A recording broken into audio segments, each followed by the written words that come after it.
வணக்கம் நேர்களே. தமிழ்நாட்டுல இப்போ புதுசா அதிமுகவோட செய்தி தொடர்பாளர்னு ஒருத்தர் புறப்பட்டிருக்காரு. இத்தனை நாள் ஜெயக்குமார் வந்து முந்திரிக்கோட்டை ஜெயக்குமார் அப்படின்னு புகழ்பெற்ற முந்திரிக்கோட்டை ஜெயக்குமார் வந்து ஏதாவது ஒண்ணு கிடக்க ஒண்ணு சொல்லிக்கிட்டே இருப்பாரு. இல்லாத கருத்துக்கள் பொய்யெல்லாம் சொல்லிட்டு இருப்பாரு. இப்போ அந்த கட்சியின் சார்பா ராஜேந்திர பாலாஜி பல கருத்துக்களை உதிர்ந்திருக்கிறாரு.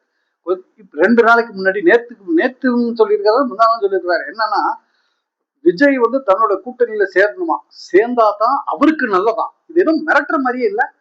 இந்த என்ன அதிமுக ஆட்சியில் இருக்கு நினைச்சுக்கிட்டு பேசுறாரா, இல்ல பாஜக நம்ம என்ன சொன்னாலும் கேட்கணும்னு நினைச்சிட்டு பேசுறாரா? பழைய நினைப்படா பேராண்டி நினைச்சிட்டு இருக்கிறாரு. மோடி எங்க டாடி அப்படின்னு சொன்ன மாதிரி இப்போ திருப்பி வருவார் நினைச்சுக்கிட்டு இருக்கிறாரு. அது சேர்ந்தா 220 சீட்டு ஜெயிப்பாங்களாம், சேரலனாலும் 180 சீட்டு ஜெயிப்பாங்களாம். அப்ப 180 into 260 என்ன வெறும் இதுல ஒரு 20, 20 சீட்டு, அதுல ஒரு 20, 40 சீட்டுக்கு தான் விஜய் ஒத்தா? விஜய் அவர்களை உங்களை எவ்வளவு கேவலமா நினைச்சுட்டு இருக்காங்க பாருங்க. இதுல வந்து நீங்க வந்தா சேர்மா. இது எப்படி இருக்கு தெரியுமா? நான் அரிசி கொண்டு வர்றேன்,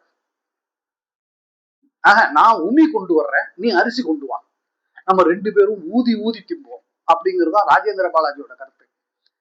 அப்ப எந்த அளவுக்கு விஜய் கேனையா நினைச்சிட்டு இருக்காங்க. ஒண்ணுமே தெரியாதுன்ட்டாங்க.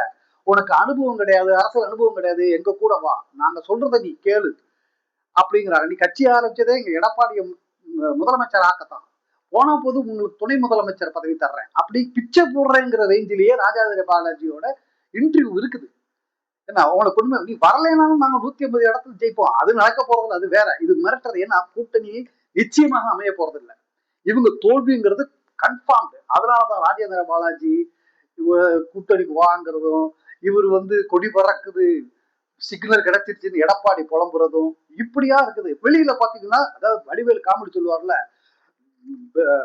பில்டிங் ஸ்ட்ராங் பேஸ்மெண்ட் வீக்குன்னு, அந்த மாதிரிதான் இவங்க பேச்செல்லாம் கம்பீரமா இருக்கலாம், உள்ளுக்குள்ள தோல்விங்கிறது உறுதின்னு அவங்களுக்கு நல்லா தெரியும். எனவே தாவேகா நண்பர்களும் சரி, விஜயும் சரி, ஜாக்கிரதை, எச்சரிக்கை. அதிமுகங்கிற ஒரு அடிமை ஆட்சியை கொண்டு வந்து மீண்டும் பாஜகவிடம் தமிழ்நாட்டை அடகு வைக்காதீர்கள்.